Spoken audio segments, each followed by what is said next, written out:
All right, everyone, welcome to episode 9 of Startup Jab, your weekly jab at all things startup-y. Yeah.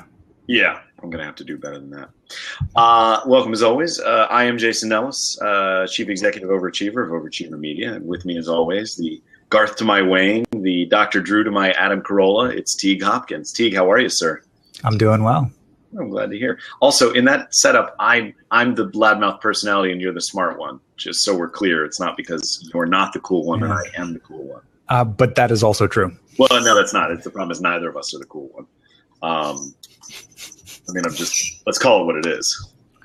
Good deal. Good deal. Anyway, how are you, my friend? How was your weekend? It was good. It was good. I played a little paintball, have some bruises to prove it. Nice. That's always cool too. Yeah, it was good times.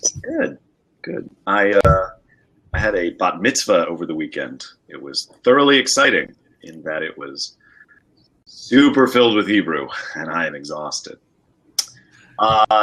Today's topic, for those of you in the chat, is we're going to look at the news of tech and entrepreneurship this week. There's a bunch of cool stuff to check out and discuss.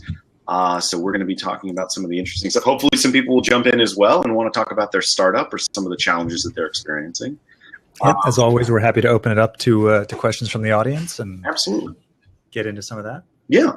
But first, I'd love to talk about a couple of different things. I mean, the big news in technology today, of course, is that NASA announced their discovery of essentially salt water, on Mars, that some of the streaks that we've been identifying for years are in fact actually water. So hooray, alien life, it's possible. So and we're not talking about that there's actually currently water there, but that they were probably caused by water at some point in the past, correct?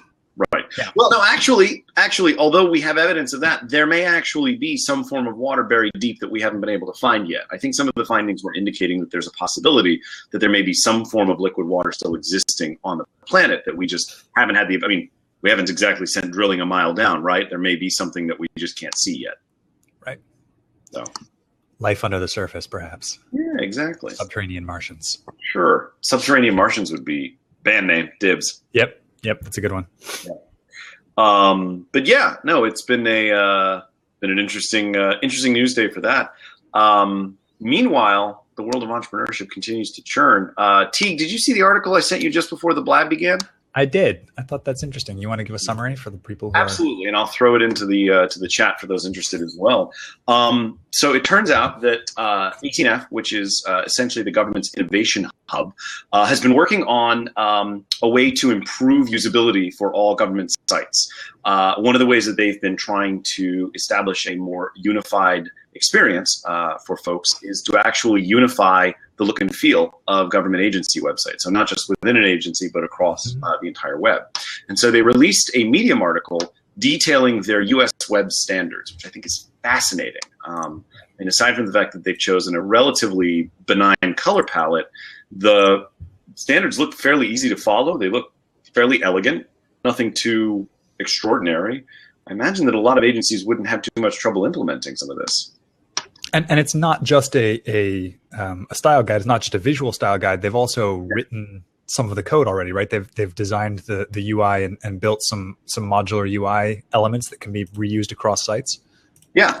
So I think their attempt here is to be as comprehensive as possible regarding not only these standards, but the fact that it could be utilized for other organizations, private business even, that this is something that they want to show as an example of how to codify things across the board. So yeah, I think they're being as comprehensive as possible. And as Travis is pointing out in the chats, this will not only benefit new sites and redesigns, so that it will only benefit new sites and redesigns. It's not going to implement it otherwise.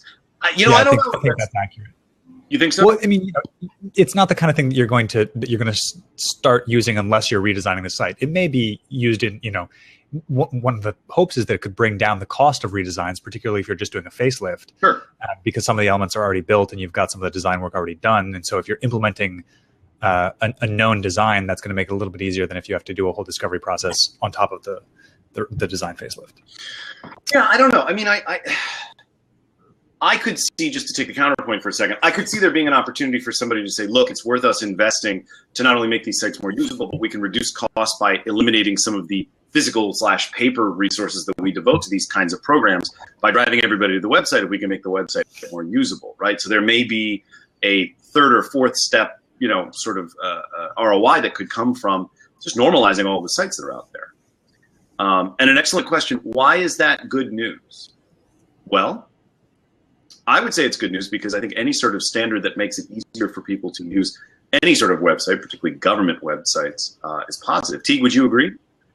Yeah, I think the assumption here that we have not sort of said out loud is that the 18F folks are fairly intelligent and good designers and good developers over there. And so if they're putting together tools for the rest of government to use, it's because they are good at putting together those tools. And so we're hoping that the effort that they've put into the design can actually be leveraged, for lack of a better word, across a large number of government sites that wouldn't otherwise have UX experts looking at how the site's getting designed. I mean, nobody cares about, the Department of Agriculture's, farm subsidy website program, but for the 3 people who do. Well, I'm saying, except for the people. There are people who care. Right. Yeah. And so to have a standard that says, look, no matter what website you're using, it's got to be easy and smart to use across the board, and it's got to follow modern web design technique and standards is probably, I think in of itself that just makes it more manageable. Even if it only is affecting a small audience, government has the luxury of being able to say this only needs to work for the one person it really needs to work for. It's not a business that needs to scale for 1 million people. Obviously, you want to solve it for the 1 million people, but both count, I guess. Yeah, I think it's encouraging, but as Travis and Arwa, I'm hoping that's a name that I'm pronouncing correctly, maybe, are talking about in the chat. It remains to be seen, right? This is the beginning of the standards. It's on some level, it's easy to push out standards. It's a lot harder to implement them. We'll see in the future as things start getting built, whether it actually has an impact on the usability of these sites and how that gets measured.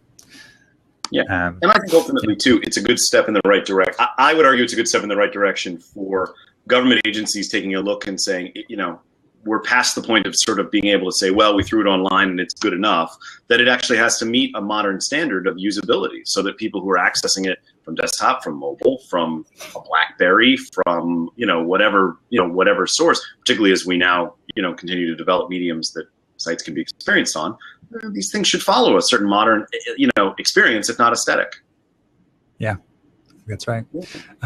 Welcome to the folks who are jumping into the chat. Cliff, James, Paul, Mr. Wonderful, and Will in China. Thanks for joining us. As opposed to Will in Cleveland. Let's make that distinction. Very cool. Yeah. Welcome, guys. And Christine is here. Always happy to hear from her, even though she can never do anything but chat. One of these days. Next week, perhaps. If you guys have any questions, feel free to throw them into the chat, or if you'd like to take the open seats here and work through a problem you're having, either with a project or your startup, you're always welcome. Teague, you want to introduce one of the other articles you sent out? Should we do Unfinished Business from Fortune Magazine? Let's jump into the hiring one from First Round. Excellent. I'll throw that in the chat. And we've got Travis in here too. Travis, feel free to join us for the conversation, and then we'll switch to your question if that's okay. Hey guys, no specific question, but I've been a web developer for 20 years, so I figured if you're talking about web dev stuff, I could throw out some ideas too. Excellent. Oh yeah, we love that. So before we switch from the topic of the U.S. web design standards. Share your thoughts. What are you thinking? Is this likely to work, or is this just another sort of set of standards that's going to be out there and create additional hassle as people try to? A little bit of both. I mean, the standards are pretty mild. They're not much in regards to the level of standards. I mean, it's not like they're setting out some really strict or new ideas. I mean, on one hand, I always like to tell people sometimes the best advice is the stuff that sounds like common sense. But yet, when you start to think about it, well, but was it common sense before you heard it? Because, just because it sounds agreeable and simple doesn't make it, not a new idea. Yeah. So I don't really have anything. I mean, I'm not trying to hate on any kind of standards. Obviously, consistency is a good thing. But it just depends on each group. A lot of governments work on a budget. So, and if they're smart, they're hopefully outsourcing it. They're not doing it in-house because that's just a waste of government money to have it in-house web people. And as we all know, each government part runs totally separate. So it's not like they have like a business, where a business relies on like an IT shop, and they, you know, you can refer to them. You know, government, unfortunately, is kind of like college, where every group is self-reliant, which is why a lot of them outsource things. So for them to implement those, that's why I said earlier, while it's great those standards exist, you know, don't get too excited that they're going to get implemented, because unless someone actually launches a new site, it's, you know what I'm saying, there's no reason to go back and, as I say, fix what's not broken, you know. It's true. Although, you know, government agencies are launching new sites all the time. The only, so it'll be, you know, it won't be instantaneous, but over the course of years, you know. Yes. The only reason that you can really shove it down people's throats, so to speak, is because if their sites aren't, like, say, handicap, you know, compatible, things like screen readers and stuff, then you can actually, like, even set out rules to fine groups for that, you know what I'm saying? Because how can you disagree on handicap accessible, right? It's like having a ramp outside of your building. Compliance, right? Yes. So, you know, but I believe all the sites are these days for government, so you can't even... I think there's already I think they're already required to be 508 compliant for all government websites. Yeah. Hey, real quick, I apologize because this is maybe totally off topic. Is anybody else having trouble logging on to Facebook? Because I went to go promote us again, and I'm getting a couple of error messages, not just on my computer, but on my phone as well. Has anybody else seen that, or am I just totally screwed? Well, I'm not seeing it, but don't forget everyone uses different servers. So the servers I'm using is not the ones you're using. So for those of us, say, hitting what I assume is the Dulles data center, because I think that's where Facebook is based out of. Anyway. Yeah, mine's hanging too. Is it hanging for you? Yeah. Hooray! It's not just me. Maybe. Or it's crawling anyway. Yeah. Yeah, I'm up in New York, so. Yeah, so you're definitely getting a different data node. Okay, so I'm not crazy. That's all I needed to know. Well, let's not be hasty. I take it back. It's hanging here in New York. I'm not crazy. All right, see California. Okay, 150.25 fiber. You know what, fiber? I don't need your guff. Okay, I don't need your shenanigans. It's just, well, that's fair. All right, cool. Okay, I just wanted to make sure I wasn't crazy. But more importantly, to respond to you, Travis. I mean, I think you made a good point, which is that a lot of things in government need to be either they're often standardized based on sort of certain laws that have to be followed. For example, closed captioning on video services and accessibility for those that have physical disabilities. I would like to hope that the folks at 18F, who admittedly we do know a couple of them, have been able to make the case over the last couple of years that these kinds of things aren't luxuries to be adopted as you feel fit, but that they need to be that there's a motivation behind them that is more than just we're doing things to make it new and interesting and sleek looking. That this actually has value to the government in terms of its ability to reach people that otherwise wouldn't be able to have the streamlined resources available that aren't necessarily requiring of you to go down to a physical office and register for something or to pick something up. So my hope is at least that something like this is a continued step in a conversation rather than some monumental change, but that it's the continued step in a conversation around government saying, you know what, it's time for us to modernize to a point, not just because it'll look better, but because it'll be better. They only do that out of desperation, because if they were really serious about making things easier and more efficient, let's face it, it's 2015. Why are you doing anything in person aside from maybe a couple specific legal requirements, like an ID and that? But it comes out of simply desperation, out of financial desperation, as budgets get cut. No, there is no I don't know about it. It's 2015 and we're still haven't automated everything. We could have had all this implemented 15 years ago. There's nothing physically prevented us from doing it 15 years ago. It's just that they didn't need to, they had the budget. Part of that, we always have to remember that, not all users of government services are like the three of us who are on Blab right now. Right. Mm-hmm. We're very happy with the everything online. I can, pay my taxes and everything. Right.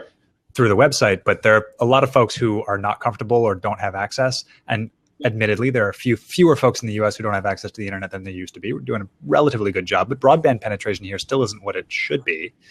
And there's a lot of folks who, aren't comfortable with it, even if they have access. And so, when you have to serve a broad audience, there's a lot of additional concerns. I have a 70-year-old family member who does not trust her phone to deposit checks. So she actually goes down to the bank every time she has a check. She still goes to balance her checkbook physically by hand, has never used a piece of accounting software in her life. There are some people who need physical services still. I agree with you, though, Travis, that there is absolutely a sense of dinosaur-esque culture in the government that we have to push through. And I would make the argument that this is a better step in this direction, and that this is, to me, an indication of momentum rather than sort of a weak step in a weak direction. So there's that, I suppose.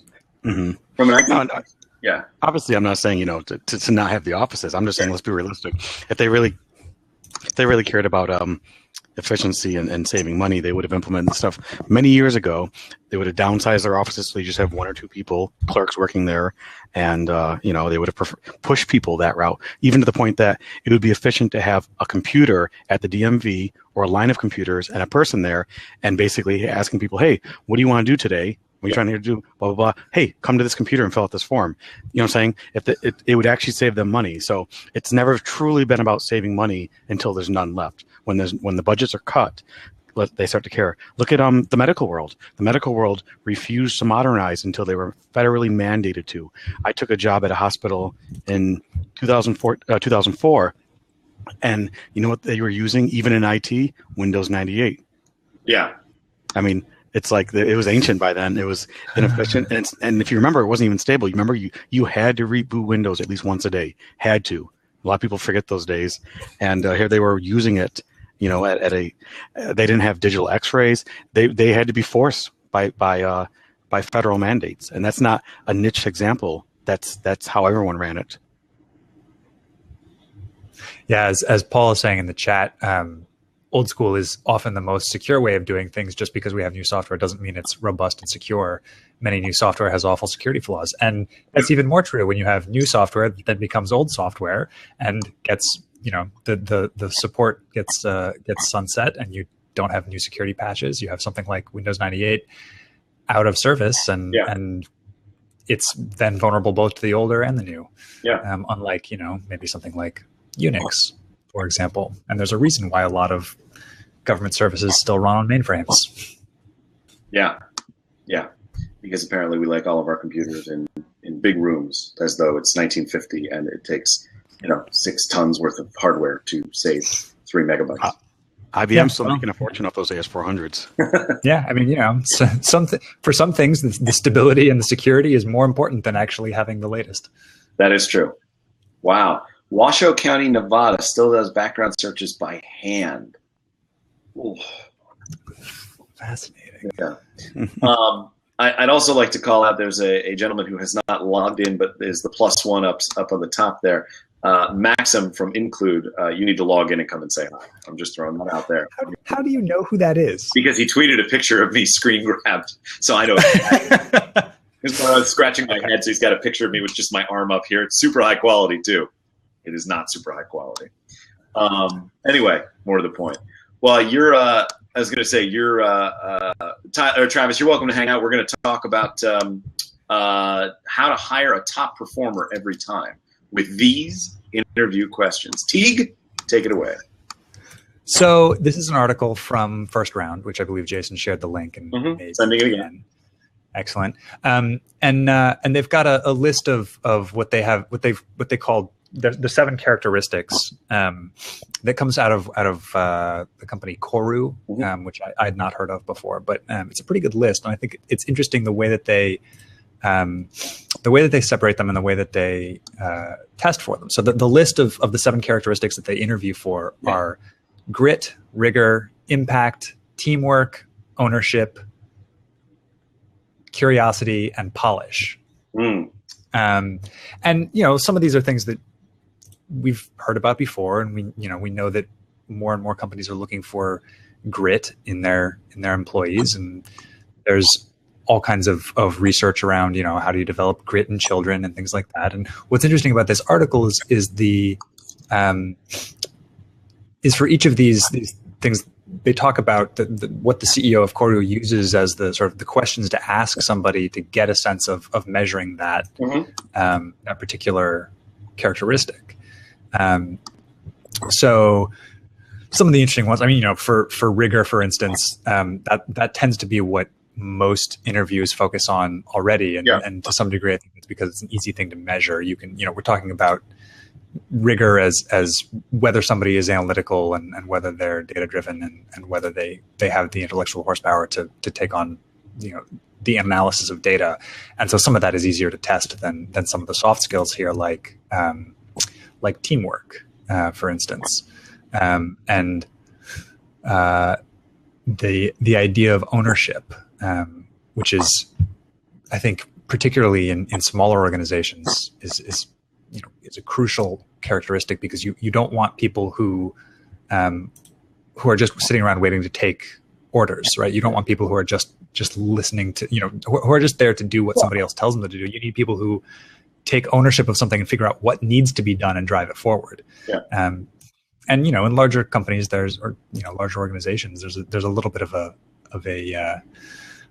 place for folks who are just there to execute on what someone else decides. But if you're a startup, you need folks who are going to take the ownership and run with it. Yeah. And one of the things I really liked about this was the test that they use for that, which, as strange as it sounds, as they say, you want to ask a candidate about a time that they experienced an injustice, and then empathize with the unfairness.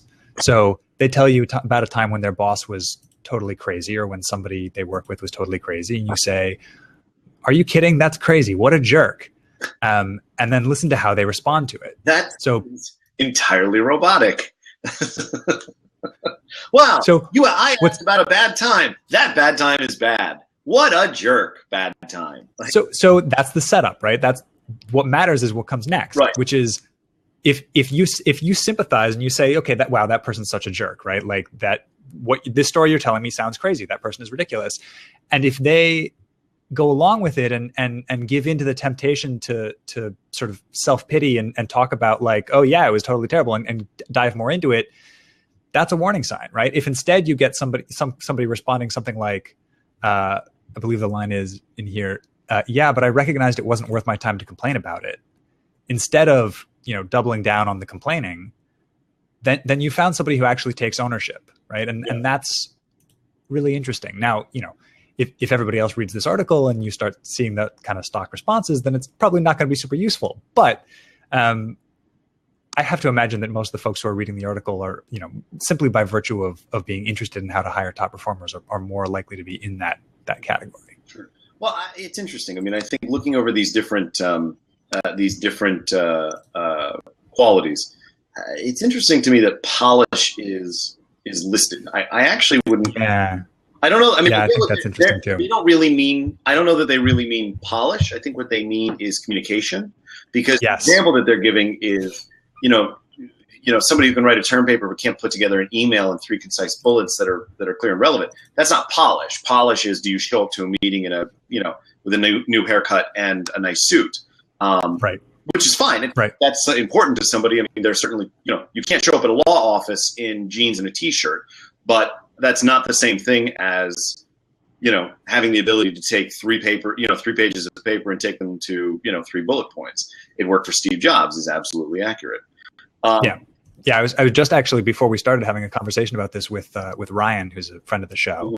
Mm-hmm. And we were saying, the concerning thing about polish is that one of the things they mention in here is to look for confidence, and confidence can be really dangerous, right? Yeah. Particularly when you're hiring somebody who's working in an area where you're not an expert, because we have this tendency to equate confidence with competence, whether they are paired or not. Right.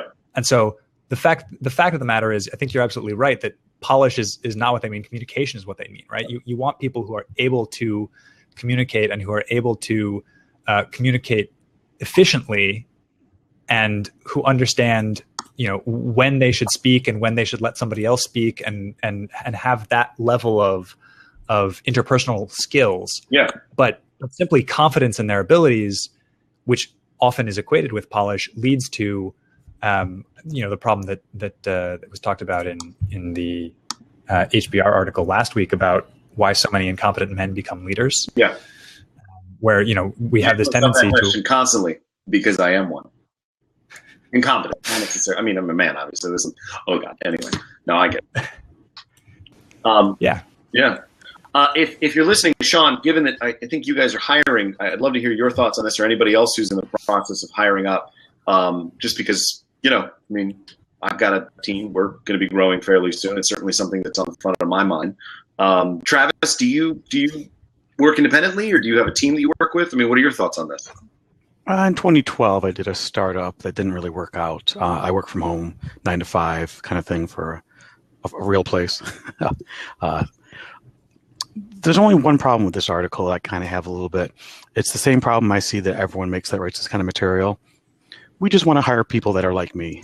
That's kind of the unspoken thing that's happening here, because I usually tend to be the person that interviews developers at places, and me personally, I find 9 out of 10 interviews to be extremely crippled. They're horrible at spotting quality people. The truth is, I mean, see, so you guys are in a biased view because in the startup world, you're focusing on quality heavily. That's not what big business does. Big business usually wants yes men. Most places want a yes man. They don't want someone that's free thinking, outspoken. Those are traits they don't want. They say that. They say they want that, but they don't like that. They just want you to do the work and shut up. It's a pretty jaded view of the world, Travis. It's a little, it's rather jaded by experience. I'm there. Okay, so I'm a contractor. I have so let's just, I'm not trying to put myself on a pedestal, but just to lay it out there, I've worked for almost any name you can think up. I've got half of the colleges running my code base. I've got Amazon running code I've written. I worked for a lot of big places, so I don't just, so when I say this out of experience, I've worked for lots of different places. I've worked for shops where there was 9 people, from the owner to the secretary, and obviously for mega corporations, and doing a startup as well. So when I say when you think I'm jaded, you're minimalizing my point and ignoring the fact that I purely from experience, jaded by life experience. So, I'm truly not a negative person, but you're focusing on, you're trying to learn something. Here's a good way to put it. When you're trying to do like a startup business, the worst subject you can discuss is what works. What works? Because what works is different for everybody. What you should be focusing on, for example, is what doesn't work. Because what doesn't work is a universal thing. Things that don't work. Buying, if you do YouTube or Facebook, paying for subscribers and likes is a waste of your time and money. That doesn't work. That's a universal thing. You can pretty much apply that to anything and everyone. But what does work is specific to what you do, your market, what I'm saying? Yeah. So I'm kind of really going off on a tangent. I apologize for that. Yeah. Listen, I think your point is valid. I mean, I think the challenge is there are definitely a lot of different perspectives here that are valid. I think that ultimately, there are people who I think, like yourself, have had some unfortunate and negative experiences with companies that really are looking at their bottom line. I'd like to hope, I mean, and again, it's hope, not necessarily reality, but I'd like to hope that we are moving in a direction over the next 10 to 20 years where culture, the ability to keep people and keep them happy, is going to eventually have a real impact on people's day-to-day experiences, both as full-time employees as well as contractors. And I think that it's a little bit naive, you could argue, and it's certainly a little bit overly optimistic, but I don't think it changes that where we work matters more these days, because we have more power to choose where we work. I mean, you said it yourself. You've done startups that didn't work out. You moved on. You worked for big companies and moved on, and you work for yourself now. And that's the result of you being able to have, at least I would presume, some control over your destiny. I think companies are recognizing now that more and more people are finding that as a job creator myself, which is a title I don't take lightly, I recognize that people have the choice to stay with me. I recognize that I have to encourage some of these qualities: ownership, commitment, creativity, that I have to be able to say I'm wrong at times, because otherwise my employees go, well, I'm not valuable. Screw you, I'm out. So, I mean, I get what you're saying. My hope is the opposite, is that the opposite side of the pendulum is where we go soon. That we start to swing more towards this sense of empowerment, this sense of community at the workplace, because, I mean, we could all choose to be somewhere else, and that'd be okay too. Mm-hmm. Oh, definitely. Yeah. I mean, it's definitely easier in the startup world. You care more about, your people. It's really important. I mean, when you've only got 4 or 5 people working for you, the quality of those people has to be really high, because one bad egg and you've kind of you could cripple the whole team. Yeah. You could have 2 developers, a business guy, and you have 1 sales guy, and that sales guy is inept. Well, it doesn't matter how good your product is, you're just going to fall flat on your face. And the other way around too. You could have a great sales guy, but if you're selling crap, You can sell some of it, but it won't get you very far. Yeah, true enough. I don't disagree with the article. I should point out I'm a kind of the person that likes to play devil's advocate. Sure. So when you guys really awe over this article, I'm going to poke a couple holes in it here and there. But I actually don't think it's a bad article. I've seen some bad stuff, and this is not it. Sure. Some of my favorites is like the interview process. It's one I get a big kick out of. It's back on that for a second. Yeah. I always love some of these bad interviews. And for example, back in the early days of .NET, back when Microsoft was doing their little blogs.msdn.com, I think it was, and there was a guy that wrote he wrote like these are some of the worst .NET questions I've ever heard of in an interview. I've been collecting them. People give them to me, and I'm going to list them all. And so if you Google .NET interview questions, it's the first thing that pops up. I actually had an interview where someone printed that list off and just asked me the questions. That's how out of tune they were with reality. They weren't even reading what they had the site they went to, where the guy already said, these are horrible questions, don't ask these, Yeah. And so you guys being in the startup world, here's something interesting. What's your personal most hated question in an interview? What question do you think is fairly common and you think it's a waste of time, it's useless? Like what? Oh, I got this. Where do you see yourself in 5 years? I was thinking the same thing. That's a good one. Flipping hate that question. Apparently, I'm not the only one. Thank you, Ryan. No, especially when we live in a world where companies don't want to hold on to you for 5 years, and right. You won't even be there. Yeah, where do I see myself in 5 years? Probably not here, and that's okay. I think the best answer to that question, by the way, is ask them, how long have you been here? Because more often than not, they haven't even been there 5 years themselves.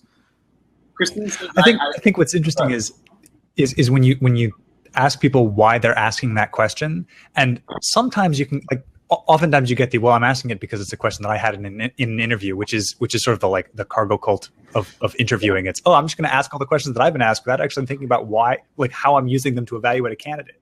I think that the people who are asking it with the intention of figuring out whether you have a good fit, there are much better ways to evaluate that, right? Like if you want to know what are the things that this person wants to learn and where do they want to go next, and is that something that we can help them achieve, that's a much more interesting conversation to have, and there's a much better way to get into it than where do you see yourself in 5 years, right? Yeah. So what about you, Mr. Hopkins? You must have it. I actually was thinking of exactly the same question when Jason said that. But yeah, I mean, I think the other one that I really hate is what is your biggest weakness? Oh, that's a horrible one too. My biggest weakness is I care too much. Right? Or I'm a perfectionist, which is not actually something you should be proud of. Like being a perfectionist is actually a major problem. And if you say that's your biggest weakness, I'm going to say, okay, we may have a problem here, because if you can't push stuff out that's not perfect, you're not going to be super productive. Yeah. So do you have so inversely now, do you have like a favorite question you like to ask people, a certain angle? Is there something that you feel that you're doing unique in an interview that you feel gives you some insight into the person? I work in HR, and that's a lame honesty question. Thank you, Christine. We thought as much. I'm actually a big fan of doing sort of a slightly non sequitur question and then using that as an opportunity to delve into a topic of conversation. I find I get more out of somebody when I engage them in a topic of conversation than asking an interview question. So for me, I'll ask something like, pretend you could have any superpower from any superhero, but only one. So if you take flight, you don't have invulnerability. If you take, Wolverine's claws, you don't get his adamantium, skeleton. Like, you can only pick one, and why would you pick that one? And it's really interesting when you get somebody to get beyond sort of the date version of that question, which is like, I'd choose flight so I could take you everywhere. And instead it's really asking, lol, I'd get fired if I asked that question. Well, Christine, maybe you should, I don't know, don't ask that question. That'd be bad. But, no, I mean, I think that there's something to be said for asking somebody something a little bit off the wall and a little bit out of scope to get them to really engage, to say, this is who I am, this is what I'm interested in, these are the kinds of things that really, either appeal to me or don't appeal to me. And if you get somebody who thinks through the question and gives you a really creative answer, they give you something more than just simply, oh, I really like invisibility. Or they're lame and they give you a lame answer. I understand the desire to get someone to talk about something and get more into it, but I'm concerned about the decision of a question like that being being homogenizing, right? If you're at a company where people think about superheroes and their superpowers, and you have somebody interviewing who's not, you may actually turn them off by not talking about the same, cultural references, and then you lose the diversity of viewpoint and diversity of experience that can be really valuable. My variant on that is I like to ask people what they're excited about, particularly if it's something outside of work, because a lot of times, when you get somebody in an interview, it'll be very wooden. And my favorite way to move past that is to get them to talk about something that they actually care about. And in particular, like if they can teach me about something that they're excited about, they can teach me something about their hobby, then I learn a lot about their ability to teach things to other people, whether they have passion, whether they, what kinds of things they get excited about, and what kinds of things drive their intrinsic motivation, which can be a really valuable, measuring stick for. Yeah, go ahead. No, I like that. I'm wondering then if an interesting question might be, we got Lori who wants to join. Let's see if we can get her in the conversation. I wonder if one of the questions might be, what can you teach me right now? I like that one too. Yeah. Teach me something in the next 5 minutes. Right. Yeah. Lori, welcome. How are you doing today? Go. I'm doing well. How are you? We're doing well, thanks. I'm starting a startup. Okay. Is that redundant? You're starting up. Tautological, possibly. So one of the things I actually have never failed an interview. Any interview I've ever gone to, I've always gotten the job. Must be nice. I definitely haven't had that. Yeah, no, and I guess now with this startup, I'm 60 years old, and if somebody asks me where I want to be in 5 years, I'm already where I want to be. Right. I'm doing this startup because, quite frankly, I'd like a couple of $1 million to leave to my kids, whatever. Sure. Yeah, and because I have the time. Yeah. One of the things that I find, even on social media platforms, is that one of the interview questions that I am going to be asking is, what are you reading right now? Yeah. I don't really care about where you see yourself in 5 years, because like you said before, they're not going to be hanging around, especially if they're young, they're self-motivated. I get that. I applaud that. They should want to move on. But the millennials, it seems, and I hate to use a gross generalization, but it seems that you were talking earlier, Jason, about trying to write an email that's comprehensive and coherent, and they don't have writing skills. And I'm not a Columbia Ivy League graduate. I mean, I have an education, but these people can't put sentences together. And so I want to find out who that person is. Sure. Well, look, I think that's a fair and valid question. I think ultimately, again, you do want to be careful of the sweeping generalizations, but I get what you're saying. I think that you do. I think the point of the interview is to establish, more than anything else, skill set and culture fit and opportunity to grow within the company. I don't think that there's a right or, Teague, tell me what you think. I don't think there's a right or wrong answer here. I think that it's whatever works best in the individual sense, so long as obviously it's within legal boundaries, right? You can't ask for something. Obviously. That's bad. You can't say to somebody, hey, are you going to get pregnant soon? That's super bad. Don't do that. Right. That kind of stuff. I think beyond that, I think whatever works for you works. I think it's the kind of thing that you iterate on over time. I think these are the kinds of questions where you do as much research as you can about what works for people and what doesn't, and then you dive in from there and just see what generates the right responses. Well, I think Jason, you've got a good point there about what works for you works, because you have to actually, like, the iteration is the step that often doesn't happen, right? People interview in whatever way seems easiest, but most companies don't actually track what part of that interview process is working, what part isn't, right? You don't track whether the questions you're asking actually are leading you to hire the top performers. And I think that's exactly the pieces that, one thing isn't going to work for all companies, but you have to actually pay attention to what's working for your company and what's not. By the way, I want to throw out there, a good way I find to assess people in an interview. I don't see this done very much. I mean, as a developer, I'm asking other software developers, but I think this translates to most things. Anyone can be optimistic about something if you're just getting in. So, for example, Lori, if you're just getting into acting, I could ask you, what's the 3 things you like about acting? Well, anyone can spit that up. Oh, blah, blah, it's so much fun, blah, blah, blah. But it takes experience and skill to answer the opposite. This is the important question. What are the 3 things you dislike about acting? Because anyone can be optimistic about. The hours, low pay, and the memorization. That was why I got out of it. But anyway. I mean, it took experience. If you didn't have experience, you wouldn't be able to answer that question. I asked that even in programming languages. What do you like about C#? Well, anyone can go to Microsoft.com and read the bullet points. It's fast. It's intuitive. And so those answers are actually just the fluff question. Yeah. The real question is, what are the 3 things you hate about it? And in my opinion, if you can't answer that question, it's because you're not skilled at that item. That's how I really measure skill. So I have a question, sure. And then just Travis. For a second, Lori. Once we get to your question, I want to ask you if it's okay if we drop you guys for yes. Somebody jumped in. I want to make sure we get to them Fine. too. Okay, cool. Lori, by all means, go for it. I'm very familiar with the interview process for software developers because my ex-husband was one, and he's just started up with Salesforce. And the thing that I liked about that was that you can actually show your skill set on a whiteboard. You can solve a problem. Mm-hmm. However, when you're doing a startup that it doesn't have that kind of academia or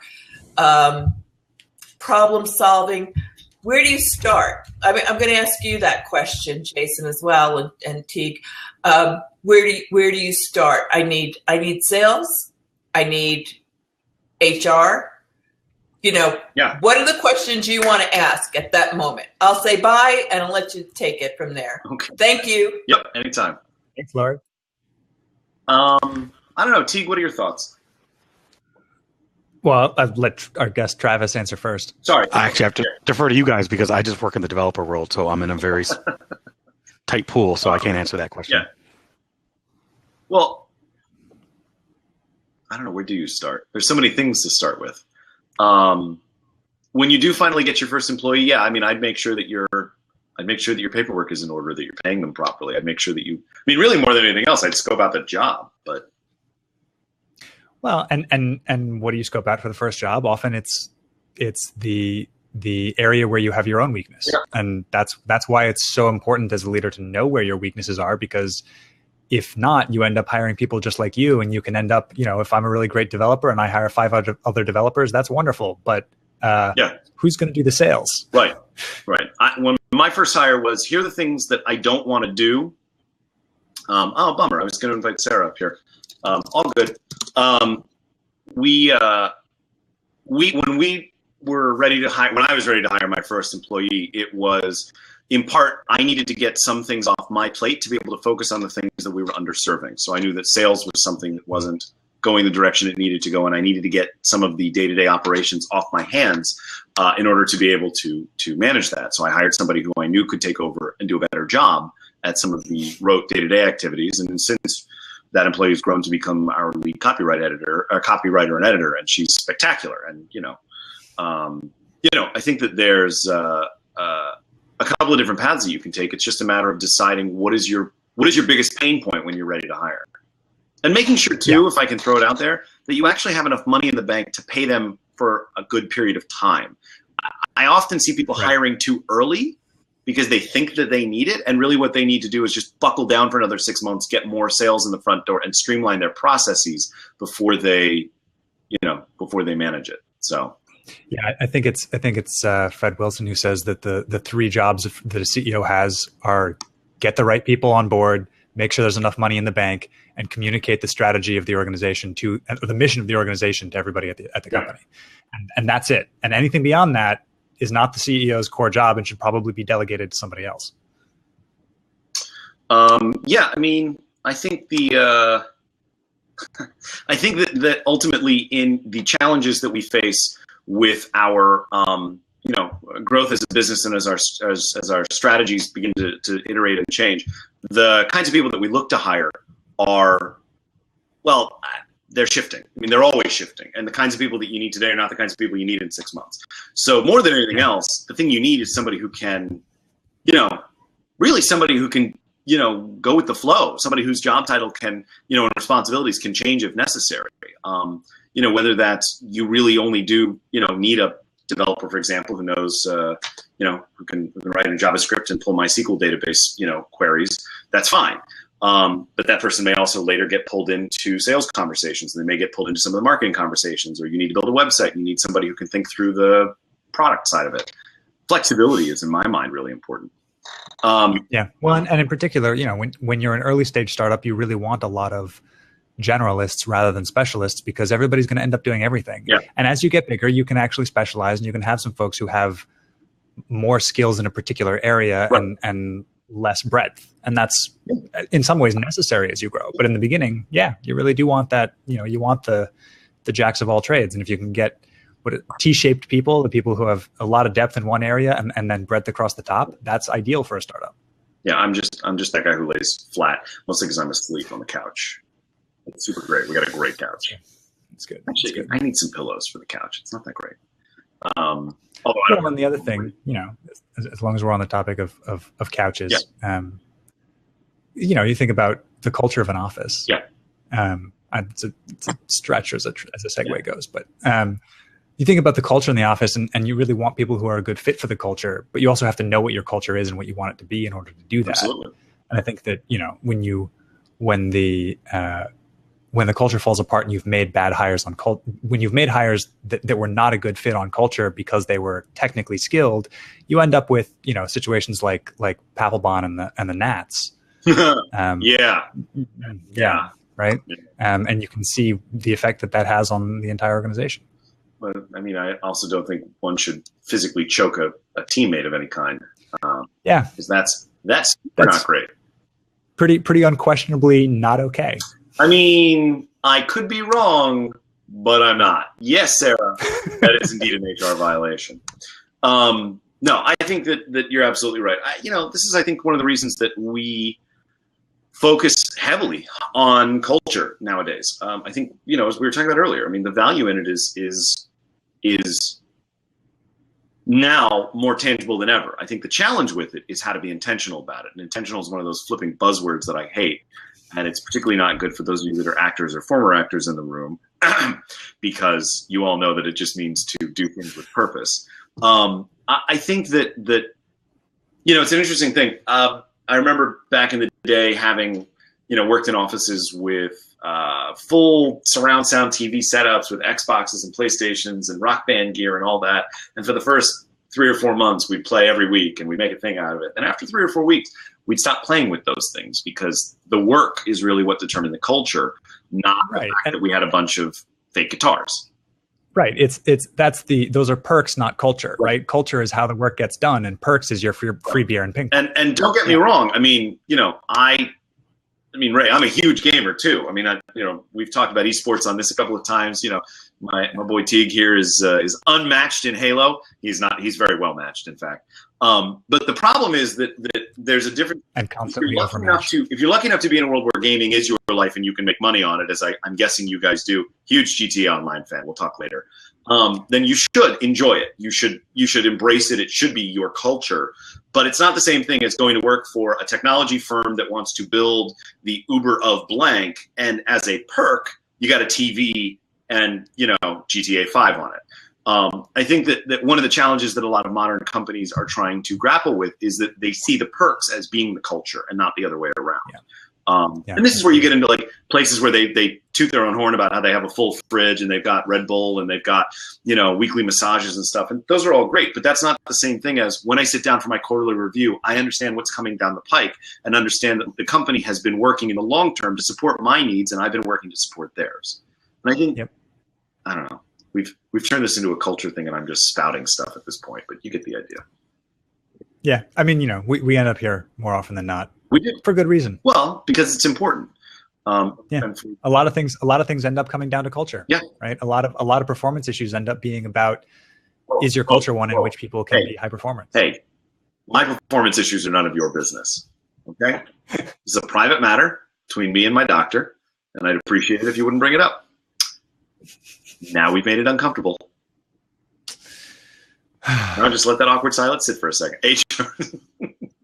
Yeah, screaming about HR violation. Yep. I am HR. Good. He is HR. Good. That's the problem. Sarah's on point. She is indeed on point. I'm super bummed that she couldn't join us. Yeah. I don't think personality or culture clashes are a performance issue. Christine, if you could, we'd love for you to elaborate on that. I don't know. Teague, would you agree with that statement? Hard for me to know without the elaboration, but at first glance, I think, I don't think I've ever seen a personality clash that didn't become a performance issue. Sure. And so I think that, if you have folks that are having trouble relating to other people on the team, that's going to affect team performance. Yeah. So Christine has elaborated and says, personas are what they are, but if I rock at my job, it's not cool to punish me for not liking you. So there's a difference between not liking somebody and not being able to work with them. And I think that's the cultural difference of, just because I don't want to hang out with my coworkers after work doesn't mean I'm not good at my job and not doing well in the culture. But if I let that not liking my coworkers affect my ability to do my job, then I think I need to be punished for it because I'm not doing my job well, right? And I think that's the line at which it's not simply about whether you like people, whether you hang out with them. I think there are a lot of cultures in which people actually get subtly penalized for not going to company happy hours and things like that. And I think that's a big problem. But that's not really what we're talking about here. Interesting. Culture clash at my last employer equated to a loss of an annual bonus. That is absolutely crossing the line. But I think it's also an inherent misunderstanding of what culture is supposed to be. I agree with you that culture shouldn't interrupt work performance. At the same time, I think you also have to be responsible enough to understand where the two overlap. Right. Well, I think in a lot of ways, work performance is culture. It's just that we talk about culture so much as being the perks instead of the actual way that work gets done, that we forget that, culture is not about, the kinds of things that people talk about at the water cooler. It's not about the things that happen around the work. It's the way that the work itself gets done. Yeah. Right. It's what the power distance of the culture is. It's what the way that it's the ways that rank affects how somebody has influence in decisions. It's about how decisions get made. It's about what gets sent in an email and what gets said in person, and the way that all of those things play together. Yeah, absolutely. Well, and Sarah's asking an interesting question in the chat about could it be too personal, could it have anything to do with being a woman? Christine's response being that's a good question, but no, it's a difference between an opinion about a specific SaaS system. Definitely something that we've had some conversation about on our side. I think that there are many things that influence culture. I think unfortunately, as we're continuing to see, we have a problem in. Well, let's put it this way. I think Teague would agree with me that two guys who look like two guys, and particularly two guys who look basically the same, are probably not the right guys to have this conversation. But the fact remains that there is a culture problem in most companies regarding gender. I think it's one of the things that is still a hurdle we're all going to have to come across. And Christine, whether it was a direct influence or not, we had this conversation. Without delving too much into it, we had this conversation about startups and equity splits and all that stuff, and the role that gender plays in that. A couple of chats ago.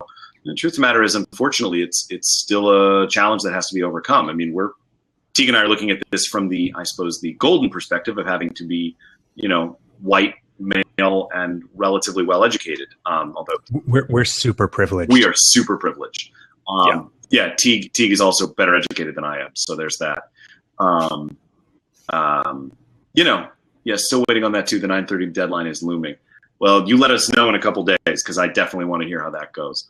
In the meantime, we've got a few minutes left, so I want to make sure that Teague and I get a chance to take any last-minute questions. Or Teague, any thoughts you want to share as we're seeing if there are any questions? While we're waiting for folks to pop a couple questions in, just a quick promo for next week's show. Yeah. We're going to be doing it at a special time. It's going to be later in the day. So rather than 3:00 Eastern, we're going to be going at 8:00 Eastern, 5:00 Pacific. And we're going to be interviewing Steve Sunu about the business of comics, which should be a really great show. Just so we're clear, So it's comic books, not the Sunday comics, which somebody actually asked me about. So I thought I'd be. Oh yeah, yeah, yeah. So about comic books. Yep, Steve's with Dark Horse, and next week I believe is New York Comic Con. So we're very timely on this one. It's going to be a really interesting show. I'm looking forward to it. So I hope a lot of you guys can join us. New York Comic Con again.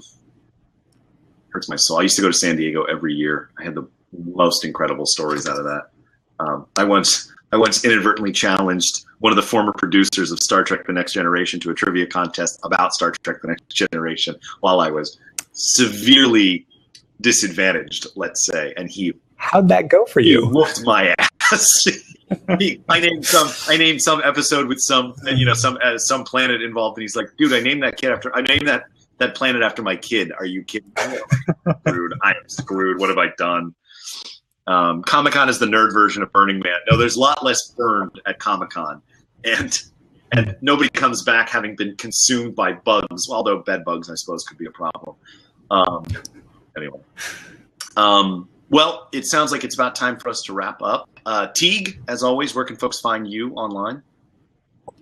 You can find me at Teague Hopkins on Twitter or teaguehopkins.com.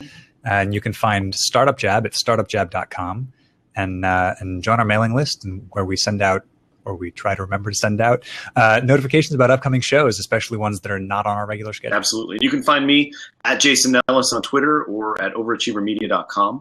And to follow up on Teague's comment about our website and signing up for our newsletter, Teague and I actually had for those of you that were there, Teague and I had a really phenomenal conversation with some folks who were constant listeners. Cliff, who's in the audience, was one of them.